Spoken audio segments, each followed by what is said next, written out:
Gracias por acompañarnos. Esto es Abya Yala, la mirada de los pueblos originarios, un programa que se emite todos los jueves de 20 a 22 horas. Hoy estamos con un programa súper especial. Hemos arrancado de mucho más temprano. Bueno, ahora le vamos a contar el motivo. Este es un programa que se emite por Canal 4 de aire, pero que también se puede ver ingresando a la página del canal www.antenanegratv.com.ar. Todos los programas quedan alojados en la página del canal, así es que lo pueden ver en cualquier momento, las veces que quieran, los días que quieran. Un programa que se emite en los barrios de Almagro, Caballito, Paternal, Chacarita, Villa Crespo y aledaños. Bueno, muchas gracias por estar acá. Como decía Cristina, hoy es un programa especial, un programa que quisimos en realidad cuando hablamos hace un tiempo atrás con Clarisa para que ella viniese a comentar cómo era el tema de los alumnos y los docentes en el tema de lo que ellos veían de pueblos originarios, porque nosotros, este programa básicamente habla de pueblos originarios. Nuestro programa se llama Abya Yala, la mirada de los pueblos originarios. Y entonces en una sociedad y en una urbanidad donde los indígenas parecemos inadvertidos porque no vivimos en comunidad, no estamos en nuestro territorio, pero sí estamos con nuestra presencia activa en todo lo que tenga que ver esta sociedad. Imaginémonos los hermanos guaraníes, que son los que trabajan en la construcción, muchos de los hermanos quechuas, aymaras, que trabajan en la construcción, otros que trabajan barriendo las calles, las amas de casa, otros que ya por suerte han logrado llegar a la universidad, como acá tenemos a Benito, que es un hermano de Aguita, que es abogado. Estamos acá sosteniendo lo que hoy es el Estado argentino. A pesar de que pasaron más o menos de la construcción del Estado más de 200 años y desde la invasión de los pueblos originarios de la corona española a este territorio que es Abya Yala más de 500, estamos con un pensamiento y con una acción cotidiana, diaria, todos los días. Y por supuesto, nos interesa a nosotros los originarios saber qué es lo que enseñan a nuestros hijos en el colegio. Y tal vez por eso, un día hablando con Clarisa, le dije, me gustaría que vengas un día al programa y que nos comentes cómo lo ven los docentes, cómo lo ve una profesora de historia, el tema de los pueblos originarios en la actualidad. ¿Qué es lo que nos enseñan a nuestros hijos? Conversando por eso, dijo, bueno, estaría bueno. Y yo, lo que pasa es que los jueves tengo clases en ese momento, a la hora del programa, de 6 a 8, pero puedo hablar con los chicos como para que se puedan acercar y poder hacer una clase especial dentro del programa. Y a mí me pareció bastante bueno. Lo que pasa es que nuestro programa empieza a las 8 y hoy, en una excepción, arrancamos mucho más temprano. Y agradecerle a los chicos por estar acá, por venir y participar. Y agradecerle a Lorena y a Benito, que son dos de los expositores que propuso Clarisa para que hablemos un poquito de lo que sería leyes, un poquito de la situación actual de la comunidad de la primavera y unas cuantas cosas más que después iremos debatiendo con los chicos que están enfrente, con los docentes, ¿no? Que están enfrente de nosotros, un intercambio, ¿no? De ida y vuelta, como nosotros los pueblos originarios hablamos de reciprocidad. Está bueno que esto lo construyamos entre nosotros desde la reciprocidad activa, cotidiana, desde el hoy y desde, digamos, de poder compartir nuestros saberes cada uno de nosotros. Bueno, vamos a empezar y ya empezamos con el programa enseguida. Chino, vamos a un cortecito y ya arrancamos con el programa, cosa de que podamos entrar en temas, ¿sí?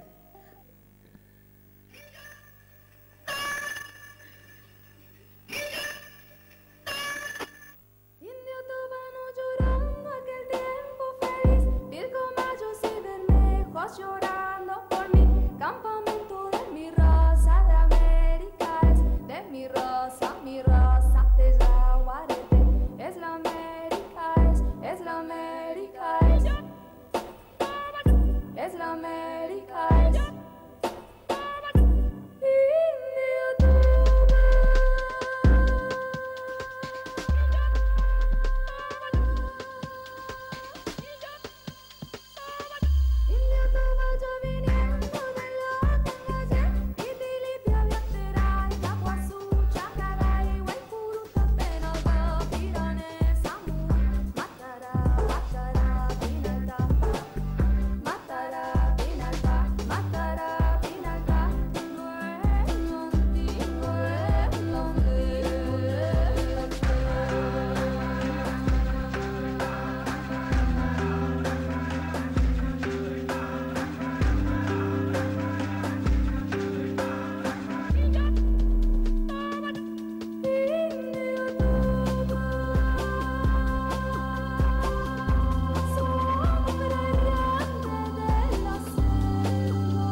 Volvemos acá al piso y ya vamos a arrancar en tema. Es el curso de capacitación Descubriendo América. Esos están en el lugar de... Creo que me había comentado, a ver... De Mataderos. Bueno, después lo van a comentar eso exactamente. Lorena, ¿qué tal? ¿Cómo andás? Muy bien, gracias. Y por otro lado, Benito. ¿Qué tal, Enrique? Bueno, gracias por invitarme de nuevo y bueno, bienvenidos. Esperemos que sea un ida y vuelta esto y bueno, ya un poco me he presentado.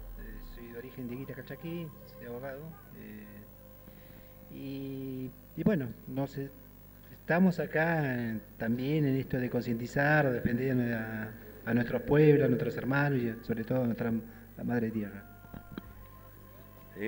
Bueno, vamos a arrancar con Lorena, una hermana que está trabajando hace muchísimo tiempo con Félix Díaz, con la Comunidad de la Primavera, y que sigue todo el proceso de lo que es la Comunidad de la Primavera, digamos, el tema del desalojo, la represión, la presentación, digamos, de todas las causas, las tenés al tanto vos, digamos, digamos, bueno, el tema de la muerte de los hermanos. De hecho, hay un cortito que vos firmaste, ¿no? De 20 minutos.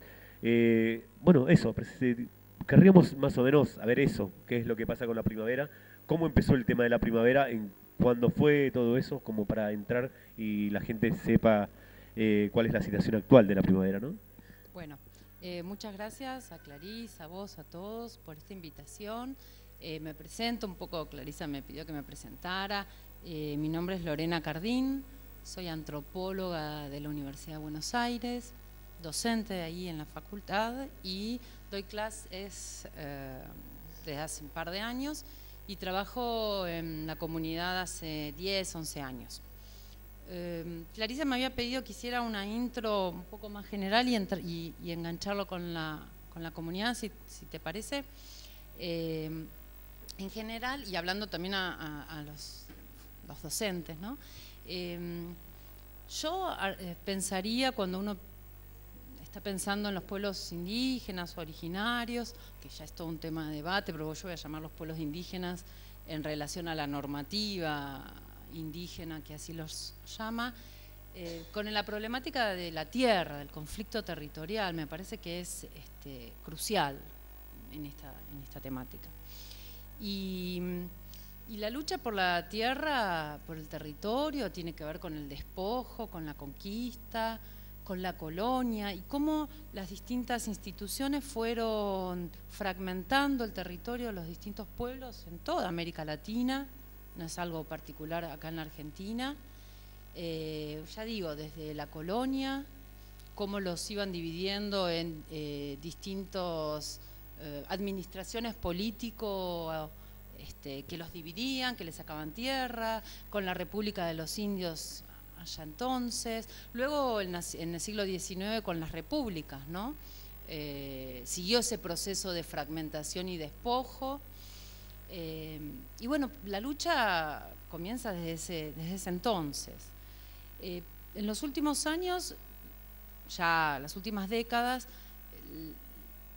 por suerte hubo, y esto lo va a decir Benito mejor que yo, una respuesta positiva de distintos entes internacionales y luego a través de la firma de distintos tratados internacionales, como el famoso, el convenio 169 de la OIT, hubo una respuesta positiva a estas demandas territoriales de los pueblos, y los pueblos indígenas empiezan a constituirse como sujetos de derecho, y eso es bien importante. Entonces, una vez logrado cierto reconocimiento de los derechos, bueno, lo que ocurre, la lucha sigue en intentar que eso se implemente. Se le dice brecha de implementación a lo que ocurre, entre lo que ocurre y lo que está escrito en las leyes, ¿no? Y eso es una característica de todos los pueblos indígenas, tratando de que se cumplimente. En la Argentina, por ejemplo, se ratificó el convenio 169 en el 2000, y sin embargo todavía no se respeta lo que está escrito ahí. Después hubo, por ejemplo, los estados están comprometidos a legislar una normativa acorde a esos tratados. Y en la Argentina fue bien importante la promulgación de la ley 26.160, que es la ley de emergencia territorial. ¿Y por qué cuento esto? Porque si bien, digamos, el caso es el de Potaena Pocnana Bobó, que es la comunidad conocida por la primavera, pero ellos el año pasado, en un proceso muy interesante, decidieron llamarse, como se llamaron siempre, que es Potaena Pocná, significa la garra de los hormigueros, y le incluyeron el nombre de la primavera, pero en Comlactac, en su lengua. Si bien la lucha de esta comunidad lleva muchos años, con esta promulgación ellos sintieron que por fin se les reconocían sus derechos y entonces exigieron de otra manera la recuperación territorial, pensando que bueno, que ya se les iba a concretar ese sueño. Sin embargo, no fue así, y ahí está la brecha de implementación que hablamos. Estaba escrito, pero los derechos no se respetaron. Y cuando apareció el cartel de obra de la provincia de Formosa, donde en un gesto muy claro, ese mismo año que se promulgaba la ley, en el 2007, diciendo, bueno, vamos a instalar una universidad en que es su territorio, la comunidad ahí sintió como un desencanto muy, muy fuerte con respecto a lo que se le había explicado, que hay que ir por el derecho, que todo lo que está escrito es lo que vale. Pensemos que es una comunidad de tradición oral, entonces llevó todo un tiempo de entender que la palabra es importante para los indígenas, pero no tanto para nosotros, los doxé, como ellos nos dicen, los blancos. Entonces dijeron, bueno, entonces lo importante es lo escrito, ahora tenemos la ley, y sin embargo no alcanzó. La ley tal vez nos reconoce los derechos a los blancos, pero no tanto a los indígenas. Entonces, cuando el cartel de obra se instala, ellos deciden visibilizar su protesta, manifestándose en la ruta y cortando la ruta. No apareció ningún funcionario gubernamental, eso duró 4 meses muy duros en la ruta, sin ningún apoyo de ningún partido, porque ellos decidieron que fuera netamente indígena, no querían articular con ningún partido, ni con una iglesia, ninguna ONG. Y bueno, la respuesta de la provincia fue una represión terrible, el 23 de noviembre del 2010, donde fallecieron 2 personas, uno fue Roberto López, un comlec, y un policía. Y a partir de ahí, bueno, la comunidad decide trasladar su protesta al centro de la ciudad de Buenos Aires, y ahí muchos conocieron la comunidad porque durante 5 meses estuvieron instalados, acampados en la avenida 9 de Julio y la avenida de Mayo. Bueno, eso es como el escenario más conocido. Por supuesto que a partir de ahí a la comunidad y a Félix Díaz en particular se le crean un montón de causas, están en ese proceso con abogados viendo cómo explicar que ellos tienen la ley a su favor, pero ustedes saben que los jueces provinciales poco conocen de la normativa indígena, entonces los juzgan a partir del Código Civil, penal para los blancos.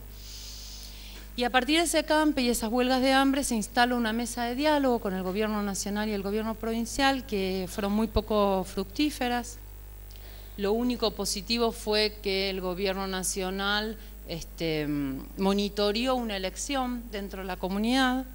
Ustedes leyeron un artículo sobre esa elección. Félix Díaz es electo por su comunidad muy ventajosamente, sin embargo la provincia no termina de reconocerlo, un conflicto muy largo y muy difícil.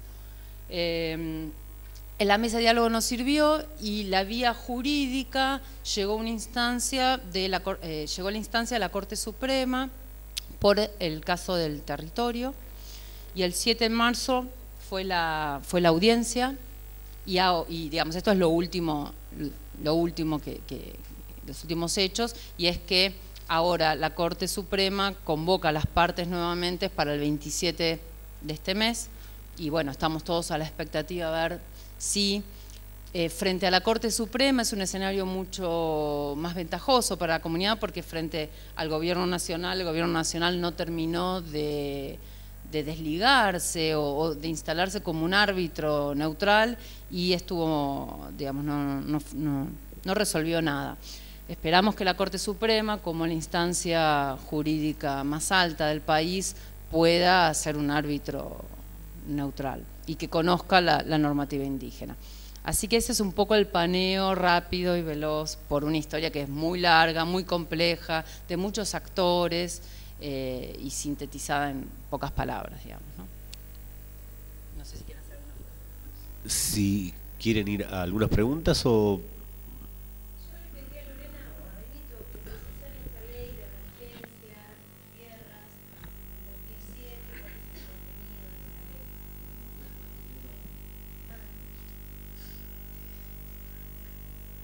Sí, si podían explicar lo de la ley de emergencia de tierras del 2007, cuál es el contenido de la ley.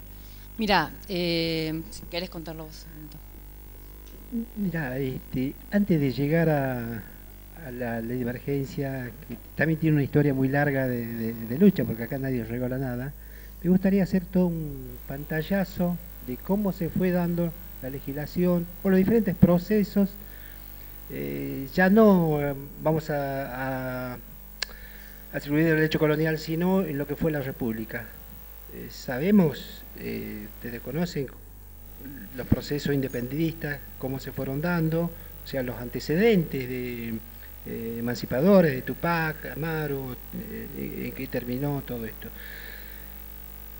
O sea, a partir de la consolidación del Estado Nacional, donde muchos de nuestros paisanos, nuestros hermanos, acompañaron estos procesos independistas, y de hecho hubo muchos, vamos a decir, próceres, realmente que estuvieron a la altura de realmente un gobierno donde incluyera a todos. Sin embargo, este acontecimiento no fue así, fue traicionado por un centralismo porteño, por una oligarquía, llámese los Anchorena y todo esto, que después las mismas familias siguen actualmente teniendo el poder acá en Argentina.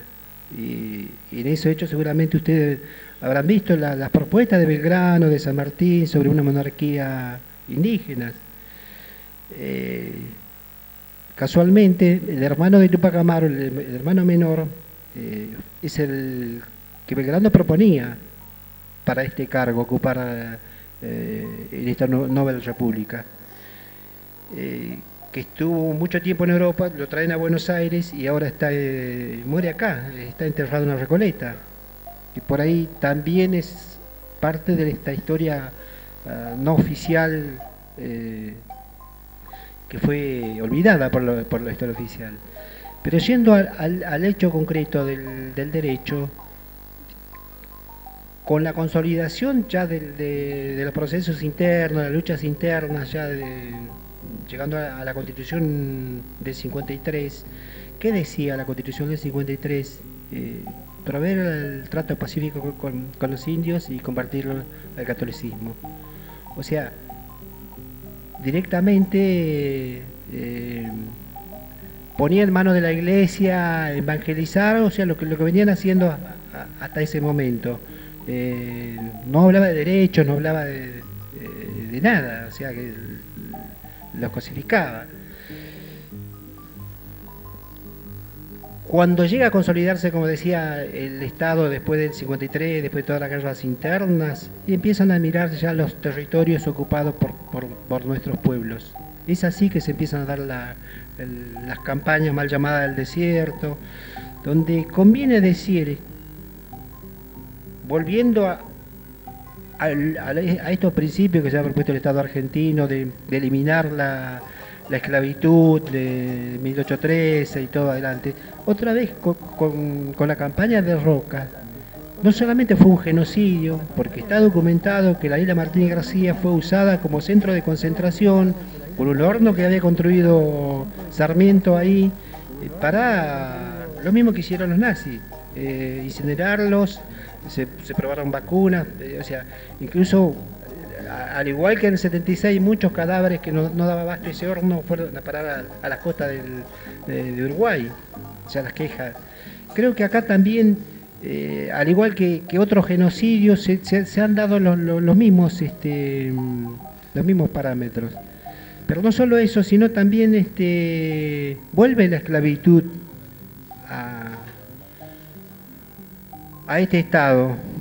Es así que, si ustedes ven los diarios de la época, ven cómo se entregan a chicos, a las damas acá en la Sociedad de Beneficencia, a la dama del Barrio Norte, se entregan chinas, se entregan y muchachos de China para servidumbre.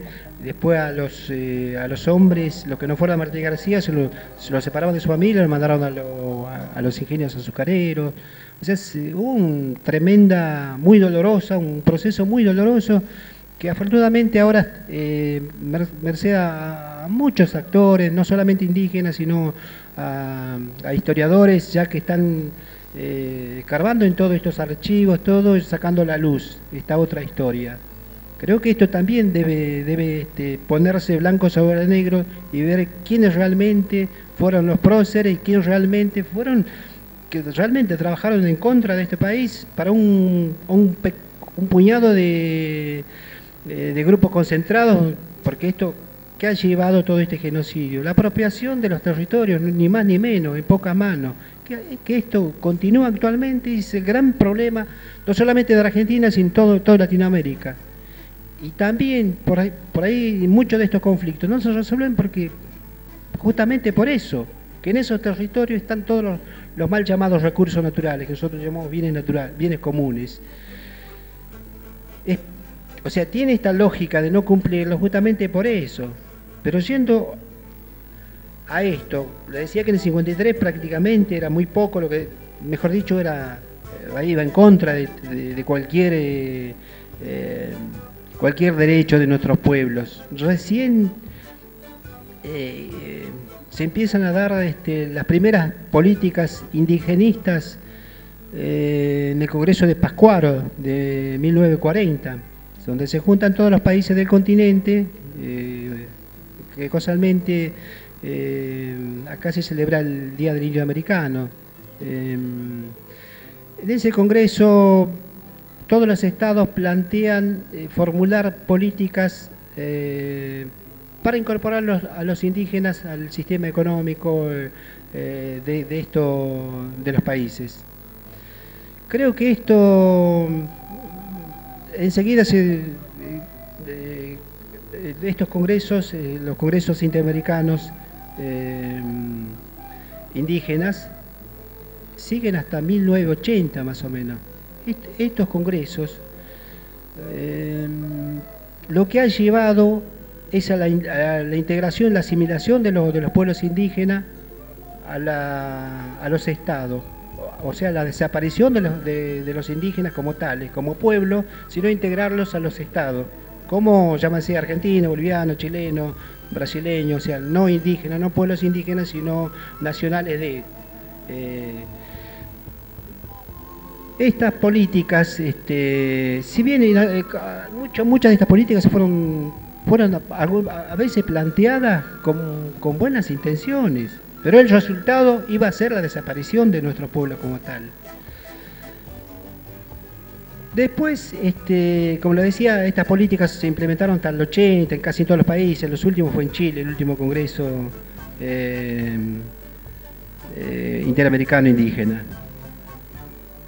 Lo que ha pasado es la resistencia. Con mayor enseguida se dieron cuenta los indígenas que esto iba contra la desaparición de los pueblos como tal. Es más, Argentina en este congreso de Pascuaro no asistió porque decía que acá no había indios, que todos se habían integrado, o sea que ya eran ciudadanos argentinos y no indígenas. Después, lógicamente, la pelea por la tierra estuvo siempre muy vigente en nuestros pueblos, y así como algunos ejemplos podemos citar el Balón de la Paz de 45, que se vienen caminando comunidades Colla de Orán y de Abrapampa hasta acá a Buenos Aires. Yo creo que estos planteos, si bien fueron puntuales terminar con estas arriendo, porque todo, si alguien conoce lo que era Orán, y todavía todo eso, todos esos territorios indígenas, no solamente de lo que es el ramal, donde estaban los guaraníes, sino la zona altas, donde estaban las collas, se había entregado a la familia Patrón Costas, una familia terrateniente con mucho poder en Argentina, con las comunidades adentro. Es así que ahora afortunadamente pueden encontrar algunos documentales sobre estos hechos, pero ahí a nuestros hermanos lo trataban, estaba el caporal y lo trataba a azotes, no había leyes, no había derecho, no había nada. O sea, esto siguió hasta no hace mucho tiempo. Entonces, los hermanos indígenas de ahí ven con el advenimiento de Perón al poder, dice, esa frase que estuvo recorriendo el país, que la tierra para el que trabaja, que era la frase de Perón.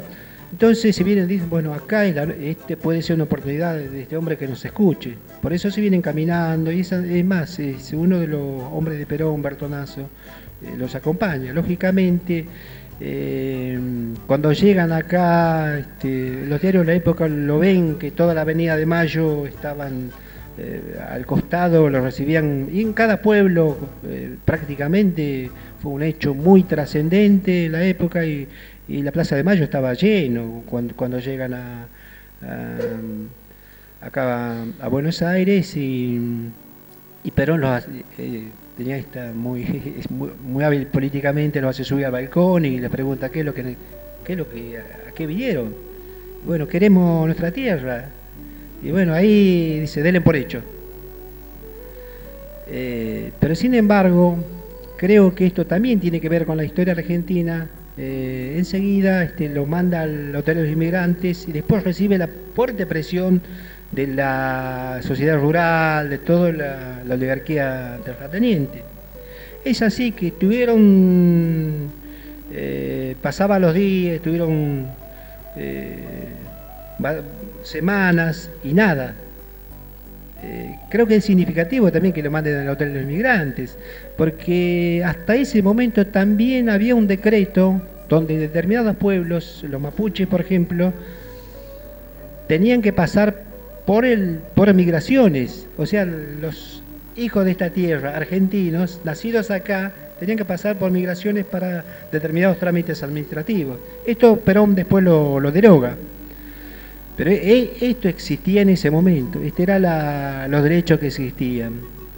Bueno, esa del Malón, las primeras expropiaciones que propone Perón quedó en la nada. Sin embargo, ese decreto después fue sancionado y estaban los fondos después en el 56 más o menos, en lo que es la Puna de la Quebrada, fue utilizada para otros fines. Creo que el gobierno de Guzmán en Jujuy, pero ese hecho llevó a esto, la primera demanda concreta de un hecho político, vamos a decir. Después a lo que es a la justicia han llegado muchos casos. En 1887 creo que es Campero contra la provincia de Jujuy, o el caso Guari llegan a la Corte Suprema de Justicia de la Nación, Guari con provincia de Jujuy, donde estas familias, teniendo la posesión de la tierra, lo que llamamos en derecho la nuda propiedad, o sea, el título, lo tenían todavía los encomenderos. O sea, ellos denuncian que sí, que son la continuación de lo que eran las encomiendas de los españoles, por lo tanto ellos reclamaban, sí, de no ser, desconocer esto de pagar arriendo. Cada vez era más complejo poder sostener esto, los arriendos, todos siendo ellos dueños, vivieron toda la familia siempre en esos territorios. Sin embargo, tenían que reconocer a otros dueños. Bueno, es interesante que en estos casos la Corte lo reconoce, que ellos, que sí, que eran descendientes de esta Mercedes indivisa de las encomiendas, pero sin embargo, como no había ningún reconocimiento legal de la comunidad como tal o de un ente colectivo como tal, se pierde estos casos. Creo que esto también fue la discusión mucho más adelante de la necesidad de organizarse como comunidades y empezar a decir, no, nosotros el derecho lo necesitamos, el papel lo necesitamos, porque si no, no somos nada. Podemos llegar a usar toda la herramienta que nos brinda el sistema, pero si no vamos a lo que ellos nos dicen, lo vamos a perder estos casos. Esto pasó y bueno, esto también se da. Yo recuerdo que muchos de nuestros mayores que nos decían, mira, lo tuvimos que hacer así, no hubo otra, dice, tuvimos que organizarnos. Pero bueno, después a estas políticas integracionistas o asimilacionistas que hubo, también a nivel internacional se empiezan a discutir la problemática indígena, sobre todo atinente al trabajo. Es así que en 1957 se sanciona el convenio 107 de la OIT. Ahora este convenio, si bien lo aborda el derecho indígena, pero lo aborda desde una mirada integracionista también, porque era lo que había, o sea, integrar a los estados nacionales, consolidar los estados nacionales sobre una sola bandera, una sola religión, una sola lengua y sobre todo un solo ordenamiento jurídico. Esto era lo que había, esto era la consolidación de los estados nacionales. Este convenio habla de poblaciones, habla de población indígena, habla de algunos derechos, pero visto de esta manera. O sea, cómo integrar a los indígenas, protegerlos de alguna manera del sometimiento laboral o esclavo que tenían, llevarlo a determinados derechos,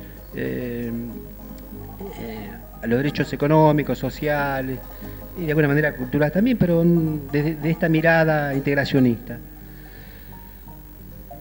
Este convenio subsiste hasta la derogación del convenio 169, pero antes, acá en Argentina ya empiezan a darse, y en el continente también, esta lucha por la tierra está llevando a que nos tenemos que organizar, juntarnos y empezar a pelear de la tierra, y empiezan a ver que la pelea realmente es peleándolo como campesinos, como dentro de las reglas que les ofrecía el sistema, lógicamente iban a perder. Y ven que la única manera es fortalecer la identidad. Esto se da en las primeras organizaciones, son los SUAR en Ecuador, y después acá en Argentina tenemos como antecedente el Futatraun, que es una especie de parlamento que se da en la Universidad de Comahue, donde se junta toda la dirigencia indígena, llega como pueden ahí a Neuquén, y a este parlamento proponen qué es lo que ellos querían como del Estado Nacional, en los diferentes aspectos económicos, en el tema tierra, en el tema personería, en el tema de vivienda, salud, educación, o sea, todo esto. Después, lógicamente, después viene el proceso militar y esto prácticamente queda a la nada. Después se reflota fuertemente todas estas demandas con el advenimiento de la democracia en el 83, y después todas estas demandas que proponen los pueblos, que lo siguen manteniendo, se traduce en lo que es hoy la ley 23.302 de política indígena de apoyo a las comunidades. Muchos lo conocen como ley de la Rúa, porque fue el senador de la Rúa que lo lleva adelante en el 85. Esta ley también, si bien hay muchos aspectos que en esta ley, por ejemplo, crea el Instituto Nacional de Asuntos Indígenas, que es el órgano de aplicación del derecho indígena acá en Argentina, bueno, crea también la personalidad jurídica de las comunidades, pero lo asimila a lo que es a lo que había en ese momento, que es el Código Civil, asociarlo a asociaciones civiles, a cooperativas, o sea, a ONG, nada que ver con lo que es realmente una comunidad indígena. Pero bueno, como le decía, esto fue también un proceso de lucha constante, muy desfavorable, por supuesto. Entender, hablar si hasta el 2000, entrado al 2000, era muy difícil con un funcionario entender, decía soy indígena y te miraban como un marciano. Decir, ¿qué es eso? Y a veces el funcionario era mucho más color de la tierra que nosotros. Y bueno, en el continente se va también dando estos procesos de avance en la discusión de lo que es el derecho. Y empiezan a darse un incipiente, lo que se llama el multiculturalismo. Incorporar a las constituciones nacionales todo desde la mirada de los pueblos indígenas. Nosotros somos pueblos, creo que en esto también se ha dado mucha discusión, muchos plenarios, muchos encuentros, muchos parlamentos, esto es lo que decía Lorena, de indígena, aborigen, pueblo originario. Bueno, ya esa discusión quedó en el 60 más o menos, ya fuera de la discusión. Hoy es la Convención Internacional de Indígena y bueno, se usa indistintamente. La ley 2302 habla de aborígenes y creo que lo más sustancial y que nunca se ha cumplido en el artículo primero de esta 23.302 de política indígena del 85, de apoyo a las comunidades, declarar de interés nacional esta política indígena. Bueno, esto tuvo historia también. Después del 89, esta ley también prevé un consejo de coordinación. Un consejo de coordinación que era muy reclamado por los pueblos indígenas. ¿Por qué? Porque dice que la política indígena, y esto está muy vigente hoy, atraviesa todas las áreas de gobierno. No puede estar ni siquiera en desarrollo social, no puede estar en salud, no puede estar en derechos humanos, porque no hay compartimentos estancos en los reclamos indígenas. La identidad tiene que ver con todo, tiene que ver con la educación, tiene que ver con derechos humanos, tiene que ver con trabajo, tiene que ver con salud, en todas las áreas. Entonces, hay un consejo de coordinación de todos los ministerios, que nunca se aplicó. Y otra donde la representación indígena, si bien no como debe estar representada, casualmente en estos días salió un decreto que le van a elegir a dedo otra vez el INAI, pero en ese momento cada pueblo debe estar representada en este instituto, en este consejo. Esto lo daría realmente un seguimiento, proponer políticas con enfoque realmente multiculturales. Nunca se dio, nunca se cumplió. Es más, después del 89, cuando entra el gobierno de Menem, se le manda al INAI, que tenía un rango de Secretaría de Estado, a una oficina como una dirección. Hay un juicio que se hicieron organizaciones indígenas al Estado Nacional sobre, se llama un juicio de conocimiento, que interpreta los jueces si realmente es así. Bueno, este juicio lo ganaron los indígenas, de que deben aplicar la ley, el INAI, o sea, con autonomía financiera, económica, que no la tiene, todavía es política, y sobre todo con el rango de Secretaría de Estado. Creo que lo único que ha pasado con este juicio es que se ha conformado un consejo de coordinación en ese momento, estoy hablando hace 4 o 5 años atrás, y solamente se ha cambiado el nombre de director de INAI a presidente de INAI. Después otra novedad con este juicio, que todavía está vigente este juicio, pero nunca lo ha cumplido el Estado Nacional. A pesar de que está con extraíte, o sea, con penas pecuniarias, todo, pero está, o sea, nos da la clara que el Estado no ha cumplido para nada con esto. Como le decía, también en el continente se ha dado estas reformas constitucionales. Las primeras son de Colombia, en el 82, después hay una oleada de reformas constitucionales en el continente, en Bolivia, y acá se da en el 94. En el 94, bueno, se cambia esta matriz de lo que decía anteriormente la Constitución del 53, y bueno, lo que es actualmente, que reconoce la preexistencia étnica y cultural de los pueblos indígenas argentinos, y bueno, la propiedad comunitaria de las tierras. Creo que esta es la piedra basal de todo. Con estos elementos de la tierra comunitaria, imprescriptible, inalienable, embargable, también reconocer la personalidad jurídica de sus comunidades, la educación intercultural bilingüe, y sobre todo el participar en la gestión de los recursos naturales. Bueno, creo que esto, de ahí esto que hablaba Lorena también sobre la brecha de implementación de lo que es hoy el ordenamiento, o sea, si realmente está reconocida la identidad, creo que es en el todo sentido, incluso jurisdiccional, reconocer la justicia indígena también. Pero esto es también estamos todavía en ese proceso de lo primero, que es la pelea por hoy en día, el eje central es la pelea por la tierra, porque ahí es donde está la madre de todas las batallas, porque ahí yo siempre digo, y nos pasó en muchas comunidades, donde se ha perdido la tierra, se ha perdido lo que es la autonomía, y mucho más en aquellos pueblos donde realmente no hay trabajo, lo poco trabajo que hay es generado por el Estado, y mucho clientelismo político, entonces queda rehén de lo que es el clientelismo, de lo que es un plan, de lo que es una bolsa. O sea, si perdiste la tierra, perdiste totalmente tu autonomía. Creo que esto lo han visto muy claro, lo han entendido, o si no, el desarraigo.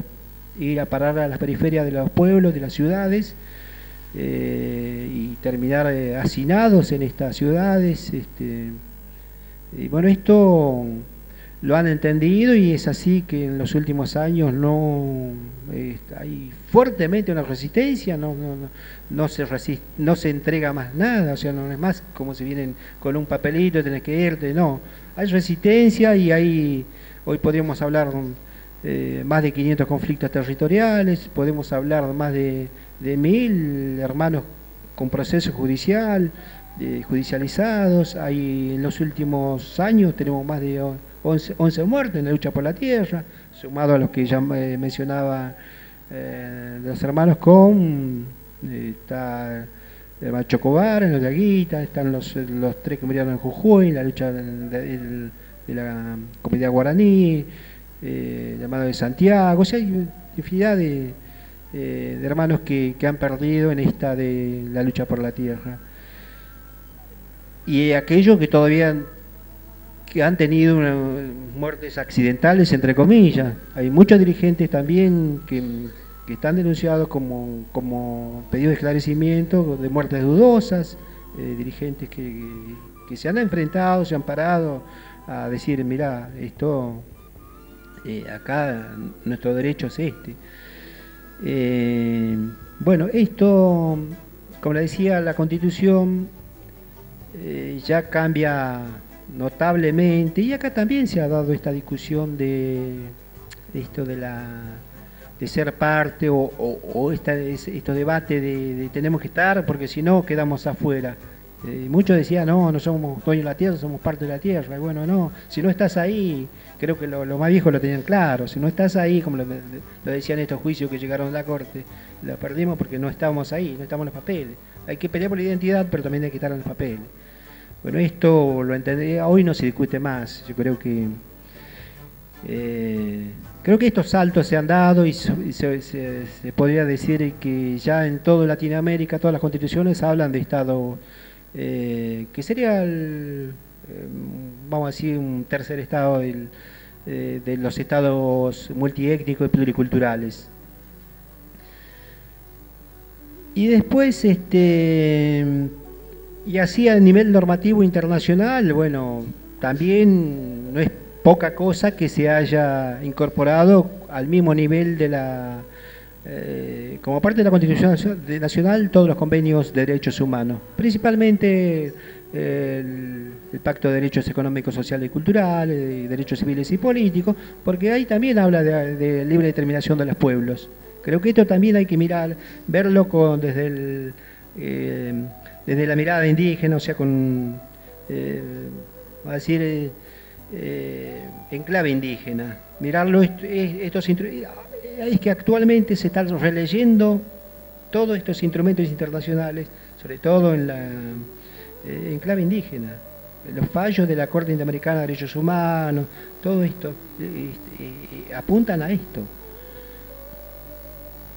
O sea, al mismo nivel de la Constitución. Bueno, esto también en la práctica vemos que dista mucho.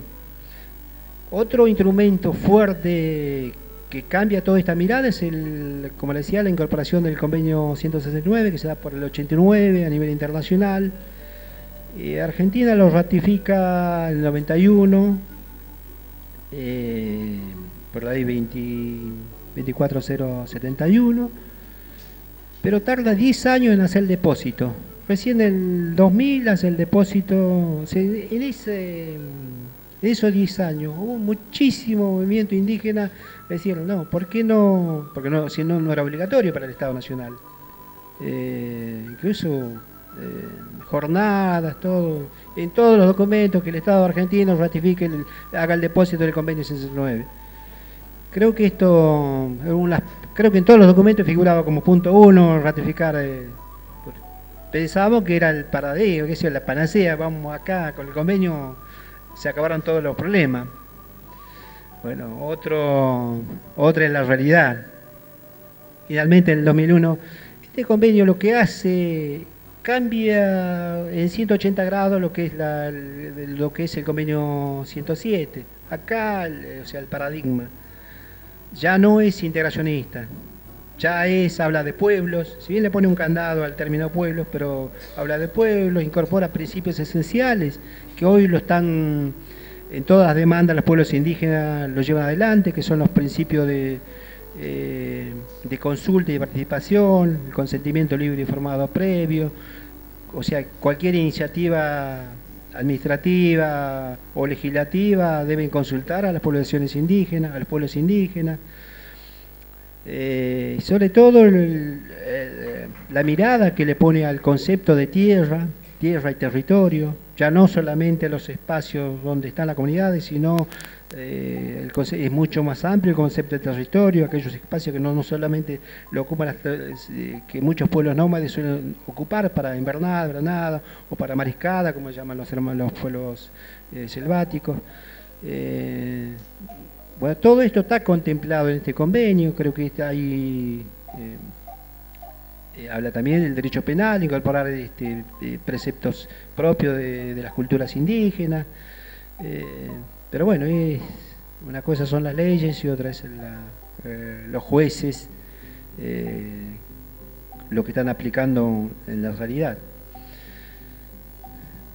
Bueno, esto también podemos citar como más adelante, bueno, el 2000 más o menos, también después del desastre que hubo en el 2001, todo, los pueblos, claro, ya hay un tipo de cambio, convenía, creo que ya viene el auge de lo que es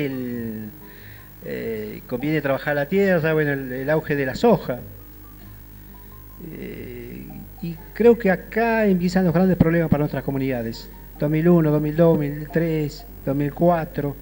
Casi todas las semanas teníamos algunos hermanos que venían diciendo, o nos llamaban del interior, decían, mira, nos están desalojando. Bueno, nosotros nos juntábamos, creo que una cooperativa recuperada acá por Montserrat, y después, lógicamente, pues, fueron sumándose muchos apoyos de no indígenas, organizaciones indígenas. Creo que CETERA, Grupo de Reflexión Rural, ahí aprendimos realmente lo que era la soja. Todo esto que ahora descubrieron después del conflicto del campo, realmente las consecuencias de la soja. Pero ahí la soja era como el fruto sagrado. Creo que había que soja, creo que en los comedores se hacía soja, milanesa de soja, leche de soja, se repartía por todos lados soja, en esos años. Y nosotros veíamos que sí, era pucha, lo que es la soja y mirá lo que está pasando en la sociedad, que mira por otro lado, o los políticos y todo. Y es así que planteamos la necesidad de una ley ya que frene los desalojos. Planteamos que 2004, ya 2005 casi sale esta ley. La había propuesto una diputada Maffei, a través de Maffei, y Rogelate propone otro, de regularización de la propiedad comunitaria indígena. Pero nos falta un par de votos porque el oficialismo no acompañó. Finalmente los conflictos siguen y bueno, en ese momento el actual presidente de INAI, que es uno de Jujuy, dice, mira, el año que viene va a salir, porque Kirchner impulsó una ley similar y mira, esto trae muchas consecuencias, porque ya habían en el CER, que es el Comité contra la Discriminación Racial de las Naciones Unidas, se había elevado un informe alternativo a lo que estaba pasando acá en Argentina, todos los conflictos territoriales que había. Y bueno, ahí también va el Estado argentino y tiene que dar cuenta de todo esto. Pero esta ley sale en el 2006. Esta ley, como primer punto, frena los desalojos por 4 años, administrativos, judiciales, en trámite o en ejecución. Y además prevé un relevamiento territorial, jurídico, catastral e histórico de todas las posesiones públicas actuales y pacíficas, donde están las comunidades actuales. Este relevamiento hasta el 2009, que vence la ley, prácticamente no ha avanzado nada. Muy pocas carpetas en algunas provincias, muy pocos convenios. Es así que ve la necesidad de prorrogar la ley. Se prorroga hasta el 2013 la ley. Actualmente también hay muchas dificultades. Yo soy de la provincia de Salta, muy poco lo que se avanzó, en algunas provincias un poquito más, o un poquito menos, y en algunas 3 provincias que ni siquiera se hicieron los convenios, Formosa, Neuquén y Misiones, todavía no entró en el relevamiento. O sea, estamos a 1 año del vencimiento ya de esta ley de emergencia. Creo que esto va a ser también una cuestión urgente para todos los pueblos y comunidades de qué es lo que las consecuencias del vencimiento de esta ley y de que no se haya titularizado, ya ni siquiera demarcado las tierras, sino también donde se ha demarcado, tampoco hay seguridad de que se va a titularizar estas tierras. Más allá del relevamiento que no sea muy como querían las comunidades. Pero bueno, está.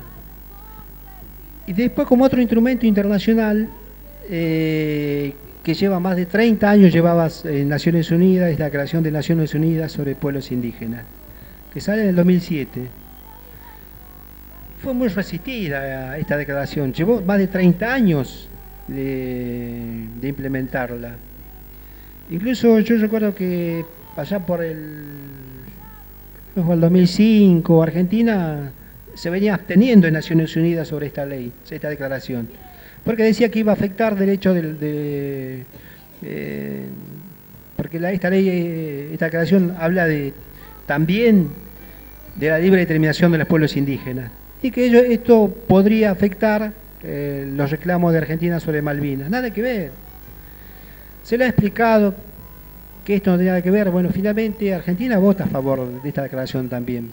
Son 4 países, creo que son los que se abstienen: Estados Unidos, lógicamente, Canadá y Australia, y no sé, otro no recuerdo.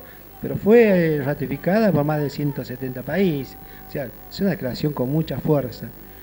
Esta recoge muchas de estas demandas, habla de pueblos, de libre determinación,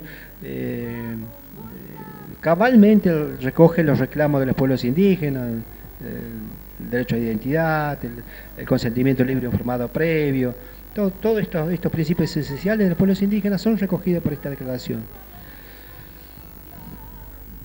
También, si bien lo menos no se estaba aplicando muchos vamos a pretender que tampoco se aplique esto otro.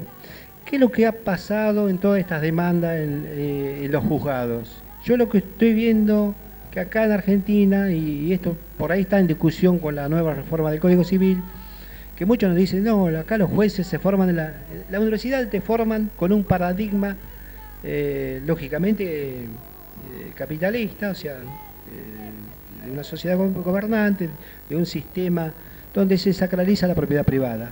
Ellos están formados los jueces, para ellos existe el Código Civil, la propiedad privada, y el resto parece que fuera un derecho menor. Cuando los convenios, esto de lo que hablaba, la Constitución está muy por encima de estas leyes, del Código Civil. Algo loco. Pero es la realidad, lo que pasa, porque hay una mentalidad, no solamente en jueces, en operadores judiciales, sino también en funcionarios, de que no se han enterado de que existe una pluralidad jurídica. Yo creo que acá hay que trabajar muchísimo, no solamente con estos funcionarios, con estos operadores judiciales, sino también la sociedad.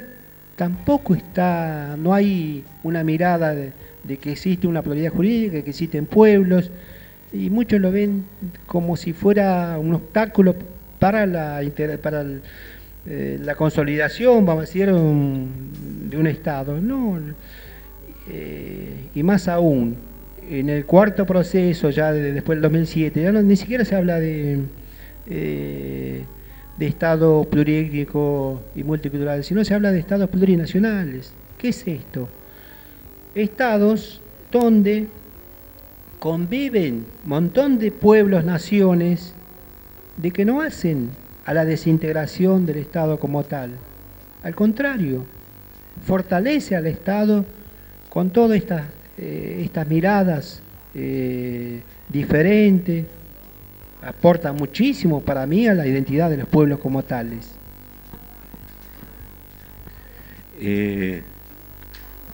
¿Qué te iba a decir? Sí, Clarisa. No, si empezamos un intercambio. Sí, ahora ya, ¿querés, arrancamos con un separador y hacemos un intercambio, ¿sí? Sí, no, un separador.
Bueno, volvemos al piso. Vamos ahora ya como de a poquito a hacer un intercambio con los compañeros, con los hermanos que están acá enfrente. Creo que había un par de preguntas, yo no sé para quién es y se la pueden... Bueno, Marí Compuché, Inche Piñén, Guille Bamonde, Payalef, Inche Mapuchengen. Yo soy Guillermo Bamonde. Soy mapuche por parte de mi abuela, mi cucu. Estoy en el curso acá de pueblos originarios que está dictando el CEPA. Tengo un par de preguntas y también les quería presentar a mis compañeras para que se presenten cada una y después se animen a hacer sus preguntas. Y después yo les hago un par de preguntas. Estamos con nuestra Quimel Tuchefe, que sería nuestra profesora, así que la vamos a presentar primero y después a nuestras compañeras. Bueno, yo soy Clarisa y paso el micrófono. Mi nombre es Flavia. Mónica. Fernanda. Cintia. Cintia también. Mónica. Bueno.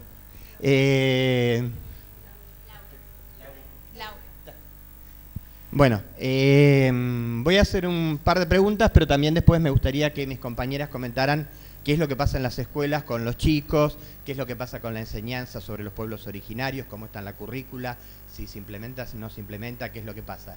Mis dos preguntas son uno desde el punto de vista de la antropología. La pregunta es, hoy día la antropología no es lo que era en su origen, digamos. No es una ciencia que busca las diferencias para, desde un punto de vista etnocentrista, digamos, para hacer una diferencia con el otro, sino que lo que está buscando más bien, y ya es un cierto conocimiento de la verdad de lo que pasó con los pueblos originarios. Y ya claramente no habla más de conquista del desierto, sino habla claramente de una invasión, habla claramente de un genocidio, habla claramente en muchos casos de campos de concentración. ¿Cuándo más o menos empezó a producir ese punto de inflexión en la historia de la antropología? Y si fue algún movimiento surgido de las universidades, de agrupaciones estudiantiles, que recogió la antropología de las comunidades, de las instituciones, ¿cómo fue que se produjo ese quiebre que origina una nueva mirada de la antropología?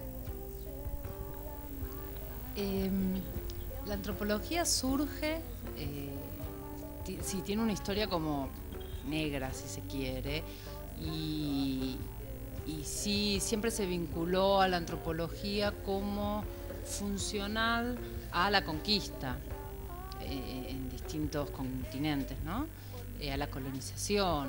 Los primeros antropólogos de alguna manera iban a comunidades para entenderlas, pero no para entenderlas y entender la diversidad, sino para poder proveer esa información a los imperios y que fuera más fácil el conquistarlos.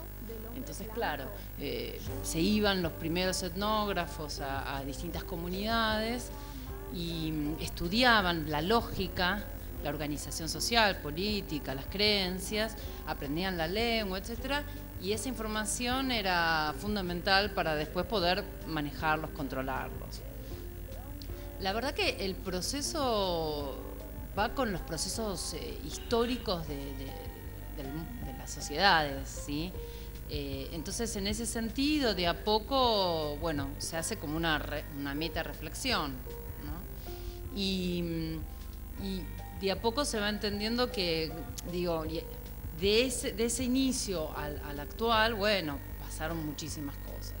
Es como decís vos, hoy en día los pueblos indígenas también han participado en este cambio y bueno, ya no, los pueblos indígenas mismos no permiten que vaya un antropólogo o alguien de afuera, los estudie, se vaya, digo, tiene que ver con otro vínculo y ese vínculo creo que se fue estableciendo de a poco y hoy en día, bueno, tenemos una antropología interesada por el otro, los otros, pero bueno, ese otro y esos otros en un mundo globalizado, ¿quiénes son? Y digamos, también en algunas zonas los mismos pueblos indígenas han logrado, como Benito, llegar a las universidades, ser antropólogo, cuestionar a la antropología, la mirada del otro sobre nosotros, digo, se fue enriqueciendo como fue cambiando el mundo. Y bueno, hoy tenemos, por suerte, antropólogos comprometidos que les interesa trabajar junto a comunidades y poder que esa información, por ejemplo, leíamos en la facultad el otro día un texto de una mexicana, una antropóloga mexicana, y ella decía, bueno, tratar de comprender, ella trabaja con comunidades de México, Oaxaca, y decir, bueno, qué interesante en esta lucha territorial que el antropólogo esté comprometido políticamente y que pueda, ya que tiene la posibilidad de acceder a los códices, los lienzos históricos de esas comunidades, contarle a las comunidades que la historia oficial que aprendieron no es la única y que se les ha borrado adrede la memoria de cómo fue el proceso de despojo. Entonces, sí, estudiar, informarse, pero también dar herramientas para que no sea una sola historia. Y justamente me parece eso interesante, poder también dar herramientas políticas, los mapas que muchas veces hacemos de los territorios ancestrales junto a las comunidades, es una herramienta política justamente por lo que decía Benito. El relevamiento pide el trabajo antropológico de relevar con GPS, etc. Bueno, se ha hecho un recorrido muy grande desde aquellos etnógrafos, felizmente, hasta la actualidad. La pregunta jurídica para Benito. Yo ayer estuve en el ciclo de pueblos originarios de la Universidad de General Sarmiento, que está haciendo un seminario abierto de estudios indoamericanos, y uno de los temas que se comentaba es con la reforma esta que está proyectada, que está pensada incluir en el Código Civil, sobre los derechos comunitarios de la tierra de los pueblos originarios. Y dentro de ese tema de los derechos, aparentemente esta reforma lo apuntaría desde el punto de vista del derecho privado, cuando lo que se discute es si esto no tendría que estar, aún que estuviera en el Código Civil. Sabemos que el Código Civil no solo tiene normas de derecho privado, sino que también tiene normas de derecho público que quedaron en el Código Civil. Si esto no tendría que estar como un capítulo bien separado y que quedara claramente establecido que esto es de derecho público y que no es una mera propiedad privada como sería cualquier vivienda, sino que tiene todo un paradigma cultural, una historia, una relación con la tierra que va mucho más allá de una mera propiedad que se puede comprar, vender, como si fuera, no sé, un paquete de papas fritas, que es algo mucho más importante para las comunidades originarias. Si se piensa que esto se puede llegar a modificar antes de que esto se sancione así, y cuál es tu posición, cuál es tu mirada, y si se consultó realmente a fondo a las organizaciones de base de los pueblos originarios, o si fue un poco una consulta de dedo, como vas comentando justo el tema de qué está pasando con el INADI, o que se pretende, ¿no? Bueno, yo cuando hablaba esto de esa mirada que tienen los jueces hoy de que el Código Civil es... durante mucho tiempo, en todos lados dice, ustedes tienen que estar en el Código Civil. Ustedes tienen que estar en el Código Civil para que les mola. Ahora, cuando sale la reforma esto, digo, no, estoy de acuerdo que hay que internalizar todo lo que se fue dando a nivel internacional superior, o sea, los avances que hubo en el derecho internacional, que hay que internalizar en leyes nacionales. Pero no de cualquier manera. Hay que regularizar el consentimiento, hay que regularizar también la propiedad comunitaria, todo esto. Pero para mí no meterlo en el Código Civil. Y menos en un capítulo donde está establecido los derechos reales. Ya de por sí, del enfoque que se les da, ya se está violando desde el inicio la legislación del derecho indígena, que es el consentimiento. No se ha consultado, que yo sé, no hubo ninguna consulta a todos los pueblos.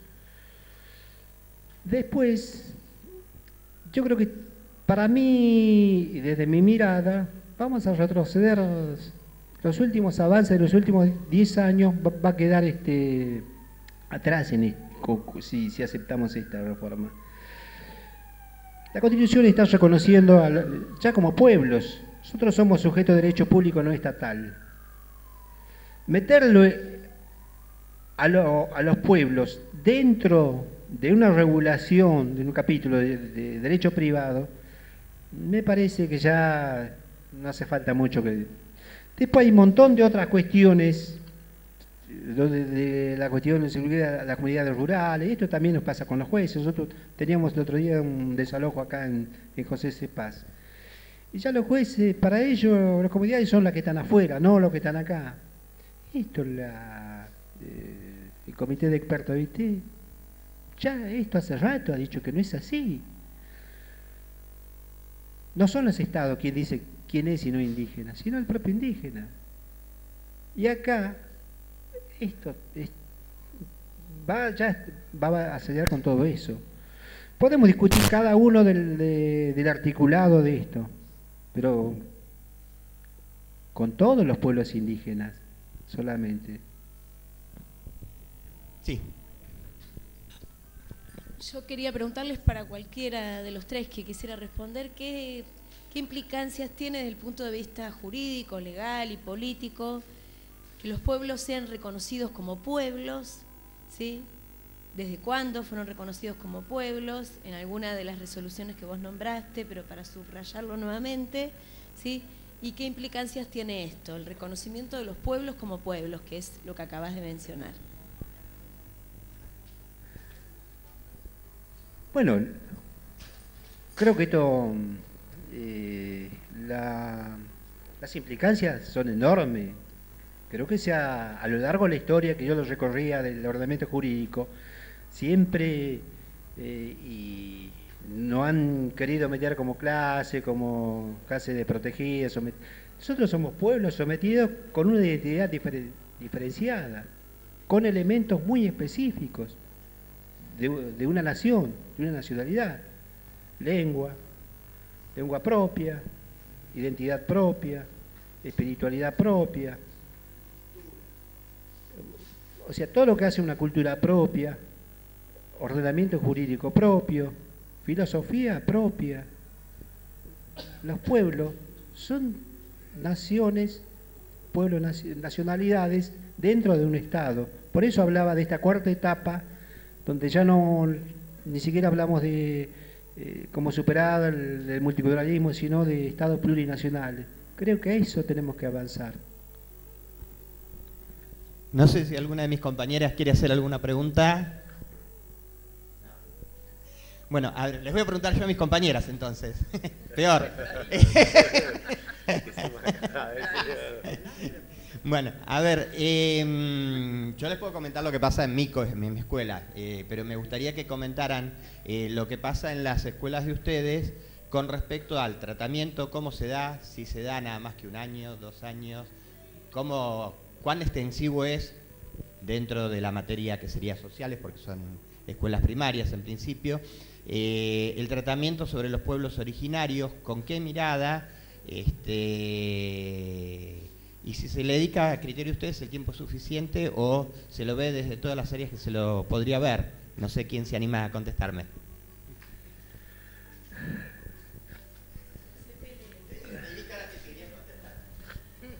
Bueno, quizás no soy la más indicada porque en mi escuela doy matemática, pero sé lo que pasa y aparte a mí personalmente me interesa el tema y bueno, algunas veces nos tocó preparar con los chicos el acto del 12 de octubre y bueno, en general yo creo que el momento en el que más se ve el tema de los pueblos originarios es cuando los chicos están en 4º y 5º grado, que por ahí son chicos, ¿no?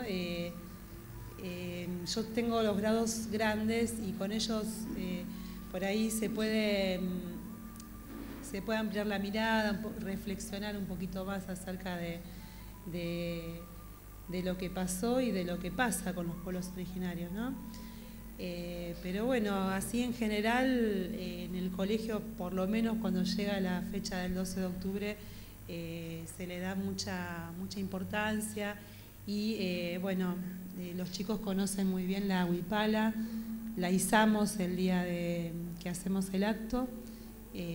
También en algún momento, bueno, cuando hemos trabajado en el acto, trabajamos así con todos los grados y los chicos ya la conocen, ¿no? Entonces la hemos izado y también una vez un chico la aportó con el mástil, con el asta, ¿no? Así que bueno, eso es lo que sucede en mi escuela. Quizás no tengo mucho conocimiento de cómo se trabaja en el grado, porque, bueno, doy matemática. Pero bueno, yo elegí el curso de la capacitación que hay en la ciudad de Buenos Aires porque me interesa a mí personalmente, ¿no? Y estoy hace varios años dando matemática, pero soy maestra también de lengua, de naturales, sociales, así que bueno, por lo que estamos trabajando hasta ahora, realmente me interesó mucho, fue muy esclarecedor para mí por lo menos el material que leímos, las cosas que charlamos en clase, bueno, por supuesto los aportes de la profesora. Disculpa, el aporte, digamos, el alumnado que ustedes tienen, ustedes son de Matadero, del barrio de Matadero, la mayoría de ustedes trabajan en Matadero. Sí. Los alumnos, nosotros particularmente sabemos que los alumnos en la parte de Matadero, Bajo Flores, esa zona, son muchos alumnos que se llaman, entre comillas, inmigrantes, ¿no? Hermanos que pueden ser paraguayos por un lado, bolivianos por otro lado. En el colegio que vos estás, ¿se nota eso? No, en realidad no, porque yo trabajo, además de dar matemática, trabajo en un colegio privado. Ah. Y bueno, igualmente el colegio es franciscano. Yo les contaba a mis compañeros que las hermanas, es un colegio de hermanas, de religiosas, y bueno, ellas están en misiones también. Me tocó ir a misiones también, a lo que para la iglesia es misionar o evangelizar, que ustedes recién nombraban ese término, que puede tener muchas acepciones ese término, ¿no? Depende de cómo se vaya. Las hermanas viven cerca de las comunidades. A mí me ha tocado también compartir con un grupo de alumnos, porque yo creo que también el docente a veces tiene que mostrarle a los chicos de realidades distintas. Para mí también es un gran desafío, ¿no? En una realidad muy distinta mostrarles otra cosa, que por ahí de otra manera no lo van a conocer. ¿Ustedes tenían algo para, digamos, alguno de ustedes, de todos, tenía algo como para hacer un comentario, una exposición o algo por el estilo? Que creo que había comentado Clarisa, no sé, No, el resto sí trabaja en escuelas públicas, charlamos de qué pasa con el tema, si hay nuevos enfoques, si no hay nuevos enfoques, si han cambiado solamente los modos de nombrar las cosas, pero los contenidos son los mismos. ¿Y qué pasa con los pibes que vienen del interior del país, que probablemente sean de pueblos originarios o pibes inmigrantes de países limítrofes? Si esta identidad de las que son portadores se toma en cuenta o no. Lo charlamos mucho, así que lárguense.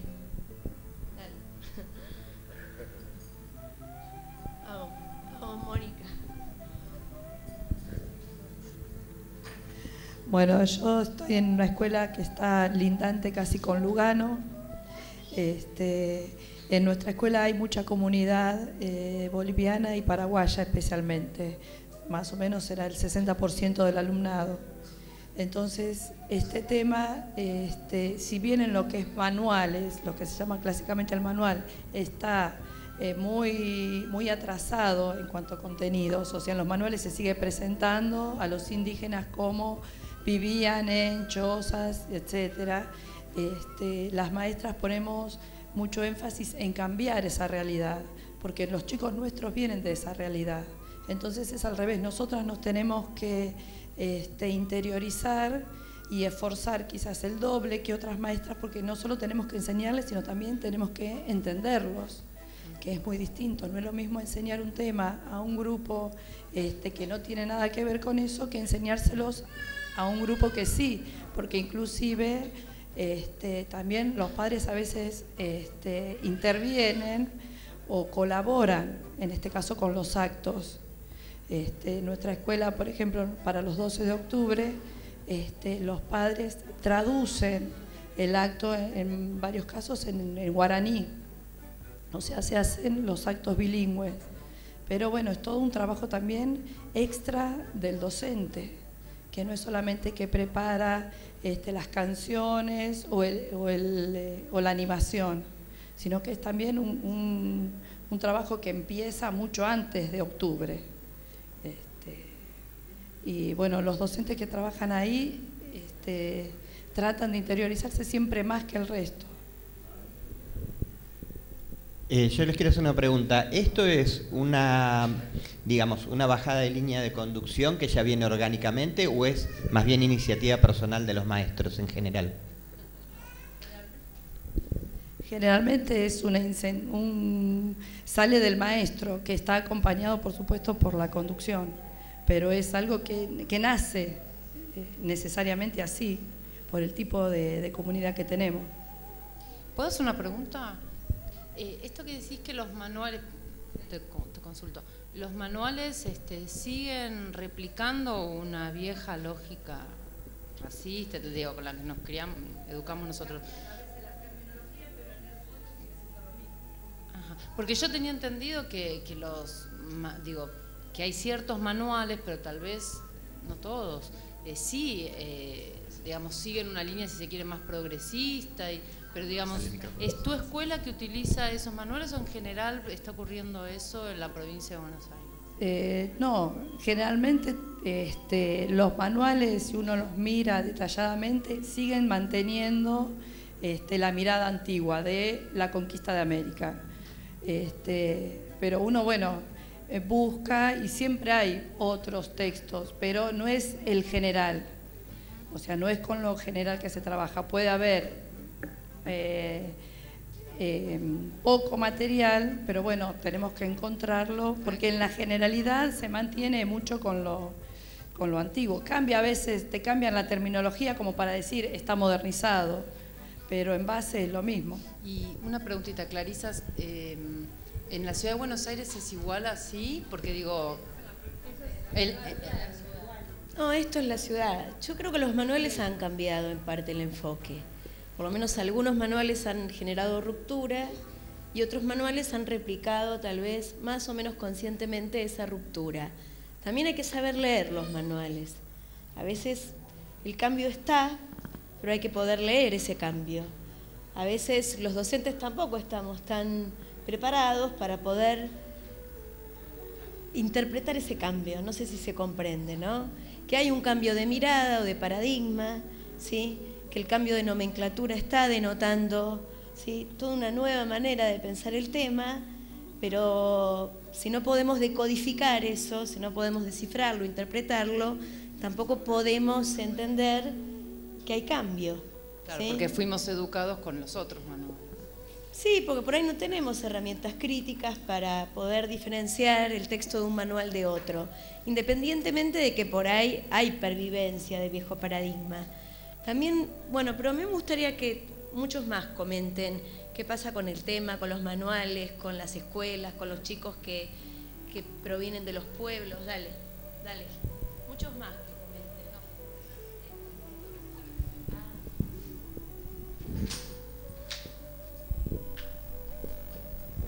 Sí, vamos a sumar a la ronda, a esta charla, a uno de los integrantes de una agrupación de sicuris, es de un centro cultural autóctono, Guainamarca.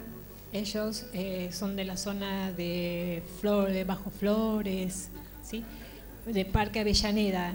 Desde hace muchísimos años ellos están impulsando la celebración del Año Nuevo de los pueblos andinos, que lo conocemos como Inti Raymi, y demás actividades culturales en Parque Avellaneda. Ellos vienen hoy, después además van a hacer música, pero lo vamos a sumar porque él también quiere hacer un comentario sobre esto que estamos hablando. Su nombre es Aymara. Gracias por la presentación. Mi nombre es Guaira, soy de la nación Aymara. Esto de la educación nos incumbe mucho a nosotros, ¿no? Porque en un tiempo también nosotros dábamos talleres a chicos, ¿no? Sobre la música, sobre la identidad. Y el cambio aún todavía es muy profundo, porque cuando vemos que en las escuelas, ¿no?, los mismos maestros van, digamos, encasillando con esta situación de migrantes bolivianos o paraguayos, cuando en realidad son pueblos originarios, reconocidos o no, pero aún todavía siguen teniendo el idioma con ellos, ¿no? La problemática de muchos de esos niños, de padres, pongámoslo así entre comillas, bolivianos, ¿no?, lleva a la discriminación en las mismas escuelas. Quiero decir esto de que, digamos, para los padres aymaras acá que vinieron a vivir, el niño nacido acá en Argentina es un argentino, pero en la escuela no, es un migrante boliviano o bolita, y no reconocen la identidad que ella carga. Eso está tan bien estigmatizado en las escuelas, lo vemos cuando el término, y voy a usar términos muy chocantes tal vez, pero esto de decir hijo de puta es como una cuestión de decir que estás bien, tú hiciste, eres un súper, es un lenguaje de jóvenes, mientras que en el lenguaje nuestro, de nuestro entendimiento, es una mala palabra, pero entre los chicos es como que es normal. Pero andar y decirle boliviano de miércoles o bolita, se agarran a los golpes. Y cuando nosotros hablamos con las profesoras diciendo de esta realidad, de que ellos no son tan así bolivianos, tienen una identidad cargada en ellos también. Son hijos de aymaras, y no, siguen encasillándolo, no, son hijos de inmigrantes bolivianos. Entonces, hay todavía una cuestión muy arraigada con esa realidad. Cuando hablamos de un discurso de la visión de pueblos originarios, no hay fronteras. Somos pueblos originarios, nos dividieron. Entonces, digo, cuando nosotros nos presentamos, yo soy una aymara nacida en Bolivia. Muchos dicen, ¿cómo una aymara nacida en Bolivia? Sí, porque aymaras también hay en el Perú. Aymaras también hay en Chile, y aymaras también aquí hay en Argentina. Muchos de los encuentros también de pueblos originarios, cuando nosotros nos presentamos, somos aymaras, dicen, pero los aymaras están en Bolivia. ¿Cómo que están en Bolivia? Porque no te incumbe la lucha de los pueblos originarios acá, dicen. No, me incumbe la lucha de los pueblos originarios acá, porque también es mi lucha, porque también hay muchos de mis hermanos que aquí están sufriendo. Entonces, desde ese punto nosotros hicimos talleres hacia los niños, dándole una pauta de tal vez una dirección de esto que nos comentaban los niños, porque venían y decían, mira, para mi papá yo soy un argentino, para mis compañeros yo soy un bolita de M, y a la final, ¿yo qué soy? Ni soy argentino, ni chicha, ni limonada.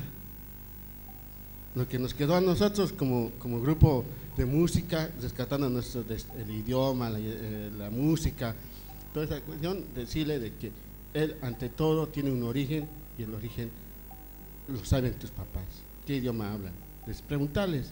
Muchos venían al siguiente taller que saben hablar quechua, que saben hablar aymara.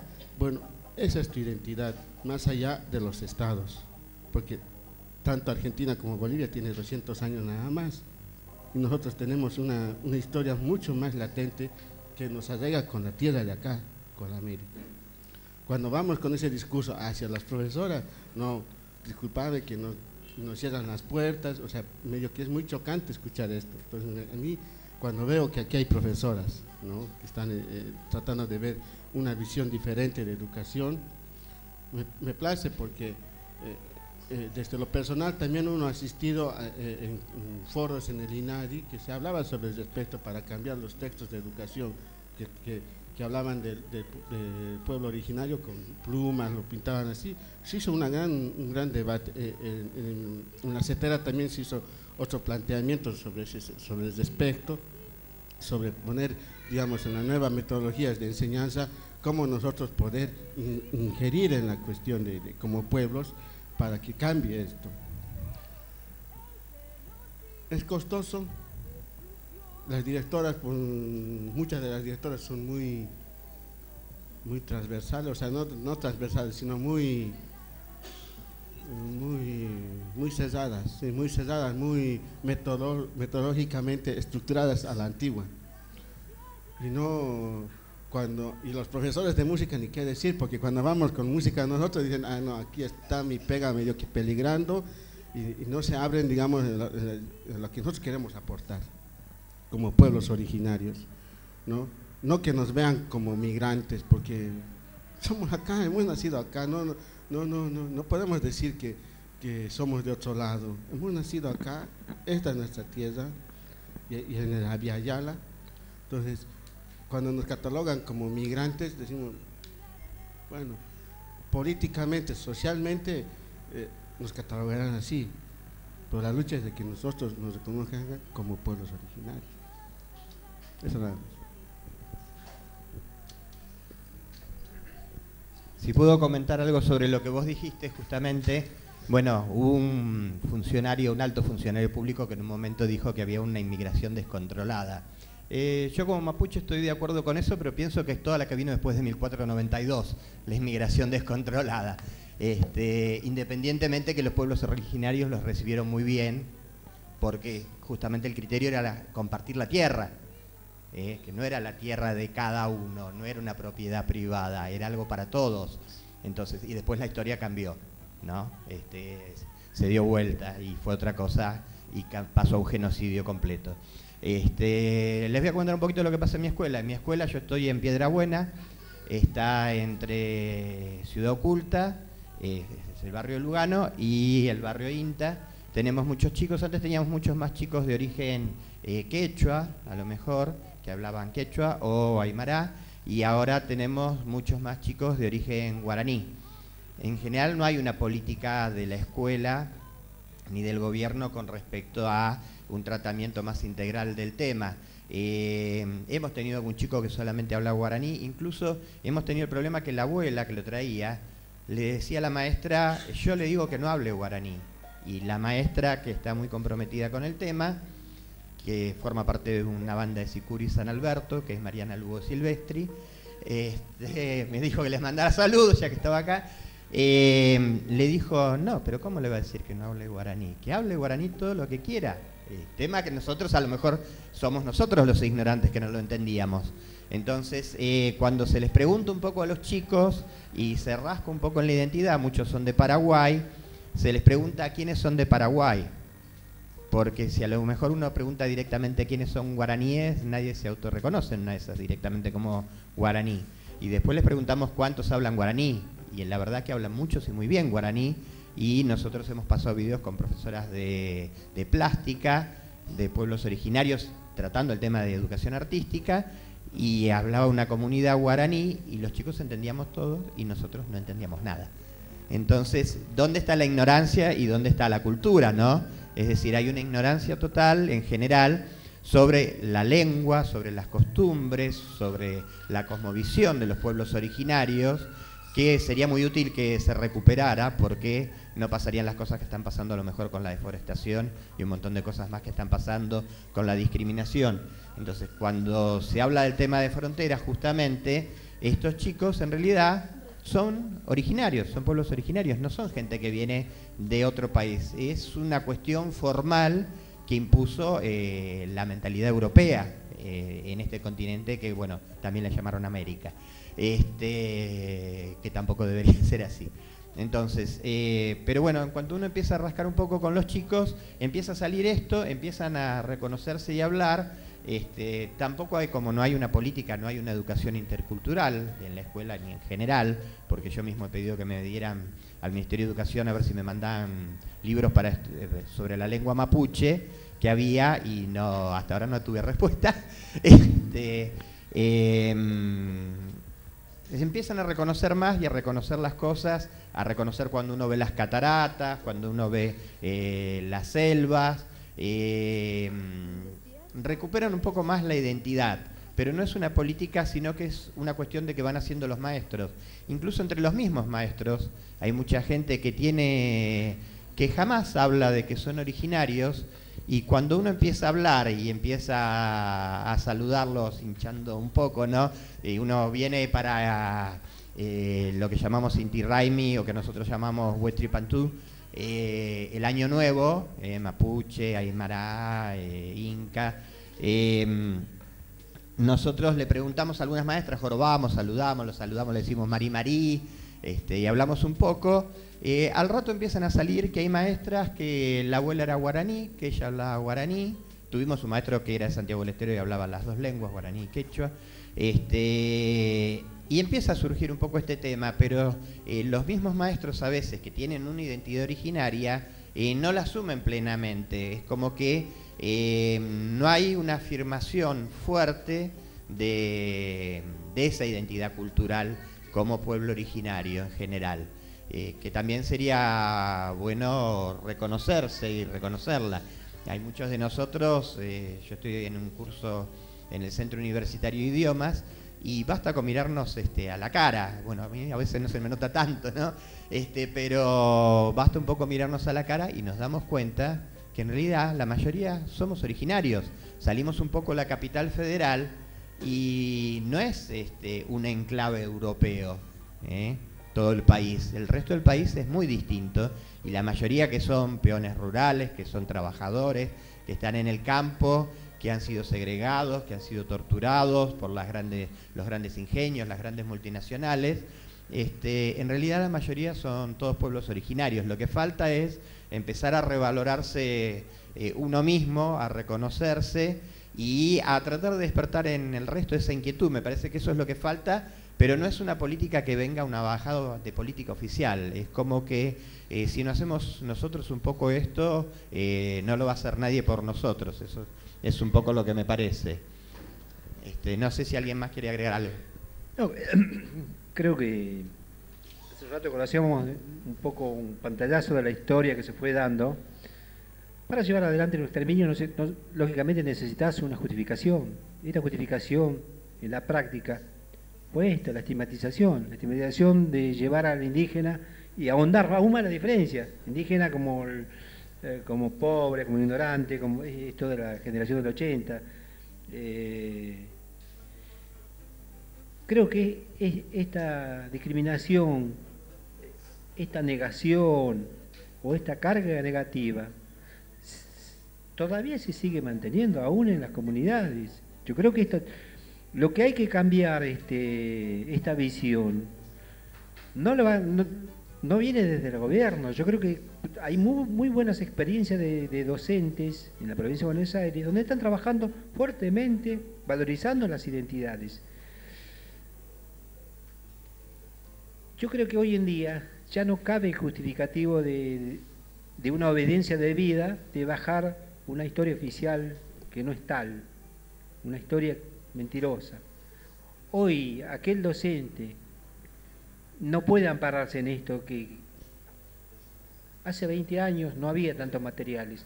Hoy si quieren encontrar material, lo van a encontrar al rolete, y más con los medios tecnológicos, documentales sobre los genocidios, películas, libros, revistas, artículos.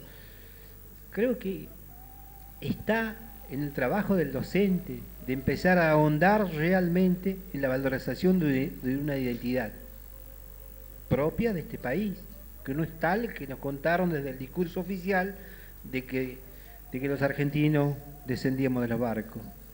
Esto, hasta la ciencia lo dice, el 56% tiene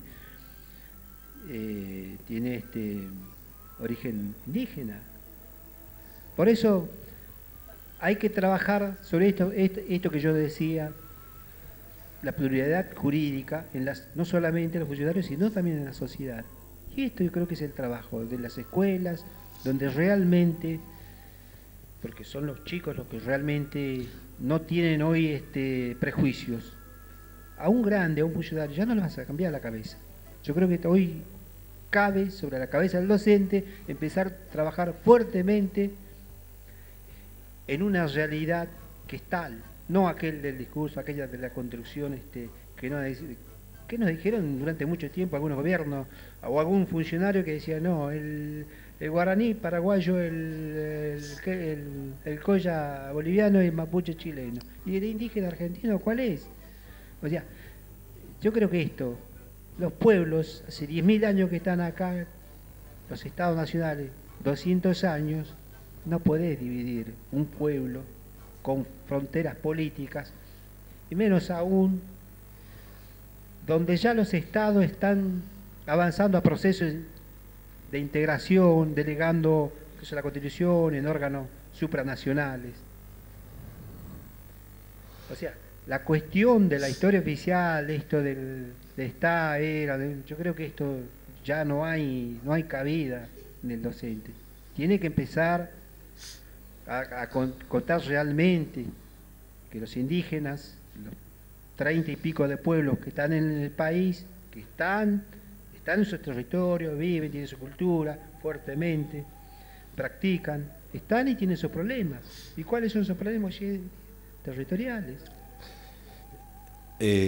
que vamos a ir cerrando, los chicos ahí agradecerles, no sé si hay alguien que quiera decir algo y si no ya vamos cerrando la primera partecita del programa. Lorena, un placer tenerte y gracias por estar. Si querés algo para cerrar. No. Muchas gracias a todos. Quizás pasarles mi mail por si necesitan información, esto que se hablaba, bueno, hoy en día hay mucha información, así que abierta a la profesora y a ustedes para lo que uno pueda ayudarlos y gracias a ustedes, ¿no? Bueno, muchísimas gracias por estar, muchas gracias Benito por venir. Bueno, vos sos parte de lo que sería ya de la casa, ¿no es cierto? Si hay algo así, vamos terminando. No, agradecer a la docente y bueno, de haber tomado ese curso de pueblo originario, bueno, creo que es una mirada. Yo creo que está en nosotros interpelar permanentemente, los cambios le hacen los pueblos. Y ustedes están formando a esos dirigentes de pueblos.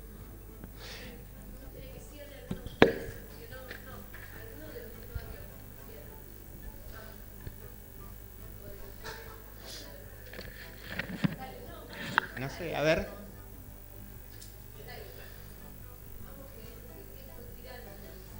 Vamos, hay que animarse. Bueno, también agradecerles a ustedes. También conocer estos espacios es muy importante porque nadie puede querer ni transformar lo que no conoce, en realidad, ¿no? Así que creo que también, como ustedes decían recién, la tarea del docente es que nuestros alumnos puedan ampliar su mirada, que puedan tener contacto también con otras realidades y también esas identidades que mis compañeros cuentan que tienen en sus escuelas, reforzarlas, compartirlas, ¿no? Así que muchas gracias a ustedes por recibirnos también. Bueno, muchísimas gracias. Bueno, vamos a ir a un cortecito. Yo antes que nada agradecerle por estar acá en este momento. Yo creo que para nosotros los pueblos originarios está todo por construir. Me parece que en realidad hay un Estado y hay muchísimas modificaciones, hay muchos avances, pero lo más importante es que la sociedad empiece a tomar conciencia de que tenemos que convivir y tenemos que saber la verdad de lo que sucedió. Los países que reconocen su verdad son los que construyen un país mejor. Los que no reconocen su verdad, los que niegan la verdad de lo que pasó, los genocidios, imposible que podamos mejorarlo, porque pensamos todavía que no sucedió. Sucedió todo esto, todo lo que está sucediendo, discriminación, matanza, genocidio, y para cambiarlo tenemos que hacernos cargo de lo que pasó. Muchas gracias por estar acá. Vamos a una pausa,